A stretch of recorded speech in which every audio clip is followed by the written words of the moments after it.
Quelle solution une entreprise peut-elle mettre en place pour former ses équipes commerciales? Il n'y en a qu'une seule, l'entraînement, la formation, des cas réels, des cas pratiques, et c'est comme ça qu'on progresse. Lesquels faut-il privilégier pour maximiser l'impact? Comme un sportif de haut niveau, il faut s'entraîner tout le temps. Moi, je milite pour les académies internes, les écoles d'entreprise, où là, on s'entraîne comme un sportif de haut niveau tous les jours, avec des cas d'usage et des situations réelles. Quel retour sur investissement attendre de la méthode que tu recommandes? L'entraînement, la formation, on projette les collaborateurs vers des paliers de progression, une évolution. On améliore la marque employeur, la fidélité, les compétences. Et à la fin, le véritable KPI, le juge de paix, c'est la vente. Donc vendre plus et vendre mieux. Comment financer la montée en compétences des équipes commerciales? Alors c'est relativement facile. Mettre en place une académie et la piloter, c'est possible de le financer à 100%. Pour ça, il faut nous contacter. Peut-on former des commerciaux en 100% distanciel avec la même efficacité? Absolument, et c'est même beaucoup mieux. Le marché réclame, les commerciaux, les collaborateurs le réclament également, c'est leur outil de travail. Et c'est quand même beaucoup plus simple de se connecter sur un écran que déplacer des équipes, louer des bureaux, des salles, ça a un coût aussi. Quels sont les principaux bénéfices pour une entreprise de créer une Sales Academy interne?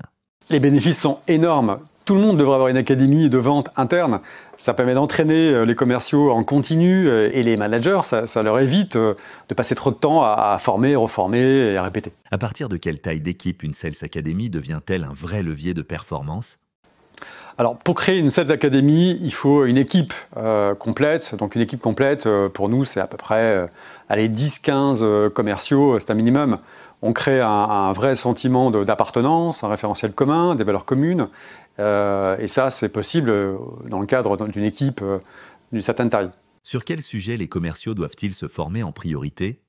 Alors écoute, je vais tout simplement te dire quelles sont les attentes de nos clients en général. Qu'est-ce qu'ils nous demandent? Rarement, ils nous demandent les techniques de vente, les méthodes de vente. C'est assez rare, assez simplement parce qu'on considère que les méthodes de vente, ça ne fait pas forcément vendre plus, ni mieux. On nous demande beaucoup plus le savoir-être et la motivation. C'est ce qui manque le plus chez les commerciaux. Quelle formation commerciale considères-tu comme du bullshit? Les formations les plus bullshit, c'est vraiment les formations les plus techniques, les plus complexes, la PNL, l'analyse psychosociale, les profils, etc. Ça, c'est franchement bullshit. Peut-on comparer les commerciaux à des sportifs de haut niveau? Alors, il faut savoir qu'il y a une vraie similitude entre les commerciaux et les sportifs de haut niveau. Un sportif de haut niveau, c'est une personne qui s'entraîne beaucoup, mais qui perd aussi beaucoup. Un commercial, dans une entreprise, c'est probablement la seule personne qui perd autant dans son rôle. En moyenne, un commercial gagne à peu près 3 affaires sur 10. En moyenne, les meilleurs gagnent un peu plus, mais en moyenne, c'est 3 sur 10. Ça veut dire que 7 fois sur 10, il est en échec. Et donc, la préparation mentale, le mental, la motivation font partie du succès des commerciaux comme des sportifs. Quel conseil donnerais-tu à un commercial qui n'atteint pas ses objectifs? Il faut prendre la vente comme un jeu. Il faut continuer à s'entraîner, à travailler, éviter de se cacher derrière c'est la concurrence, le produit n'est pas bon. Il faut savoir faire son autocritique pour progresser, c'est important. Et aussi savoir que l'école de l'échec, c'est probablement la meilleure école. Personnellement, tout ce que j'ai réussi, je l'ai raté un jour. Quel conseil donnerais-tu à un Head of Sales? Se former, comme les commerciaux. On parle toujours des formations des commerciaux, mais jamais des managers. Pourtant, il y a autant de mauvais managers que de mauvais commerciaux.